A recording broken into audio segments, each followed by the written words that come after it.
اگر جادو کی وجہ سے بیماریاں بن گئی ہوں تو اس کا کیا علاج کریں؟ دیکھیں، جادو کی وجہ سے بیماری بن سکتی ہے۔ پہلے تو یہ اس پر ایک بحث ہے کہ جادو کی وجہ سے بیماری کیسے بن سکتی ہے۔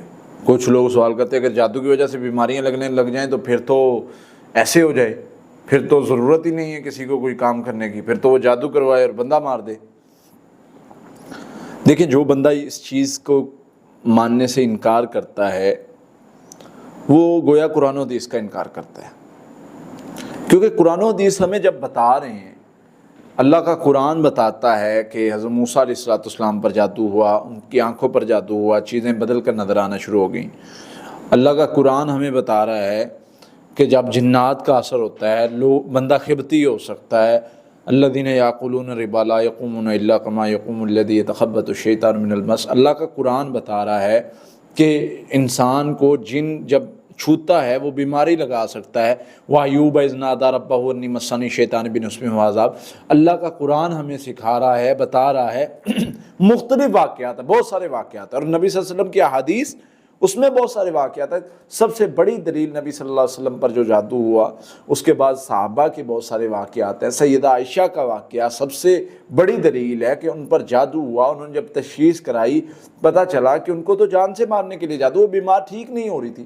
اللہ کے نبی صلی اللہ علیہ وسلم وقتی طور پہ کسی ایک مسئلہ میں بولنے لگ گئے تھے، اپنے گھر کے حوالے سے گھر کے کسی مسئلہ میں بولنے لگ گئے تھے۔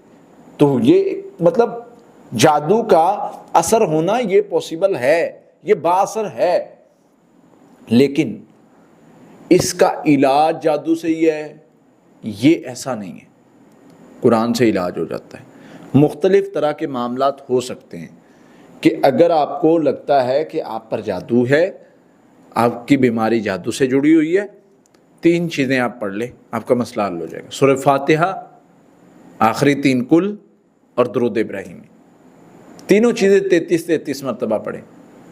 پانی پر دم کریں، تیل پر دم کریں، پانی کو پینا شروع کر دیں، تیل کو لگانا شروع کر دیں، اللہ بہتر کر دیں گے انشاءاللہ۔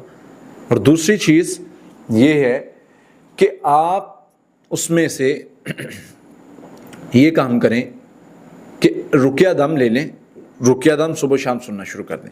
یہ عمل کم از کم 1 ماہ تک کیا جائے۔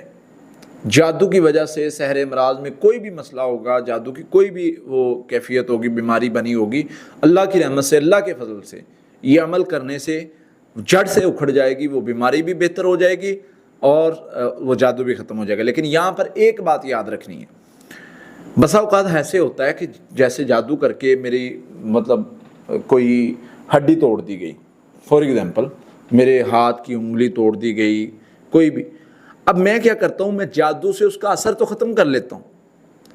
اب جادو کا اثر ختم ہو گیا، لیکن اس ہڈی کو اپنی جگہ پر لانے کے لیے ہمیں میڈیکل کی ضرورت پڑتی ہے۔ تو اگر آپ روحانی علاج کر رہے ہیں تو ساتھ میں میڈیکل علاج کو روک نہیں دینا۔ بسا اوقات ایسے ہوتا ہے کہ آپ کے روحانی مسائل کی وجہ سے میڈیکل علاج فائدہ نہیں دے رہا ہوتا، تو آپ نے کیا کرنا ہے، روحانی علاج بھی شروع کریں، ساتھ میں جو میڈیکلی ٹریٹمنٹ چل رہا ہے اس کو جاری رکھنا ہے۔ تو انشاءاللہ اللہ کی رحمت سے، اللہ کے فضل سے معاملات بہت جلد بہتر ہو جائیں گے۔ اللہ خیر فرمائیں گے، اللہ تعالیٰ آپ کو ہر قسم کے شر سے محفوظ فرمائے، آمین۔ السلام علیکم ورحمۃ اللہ۔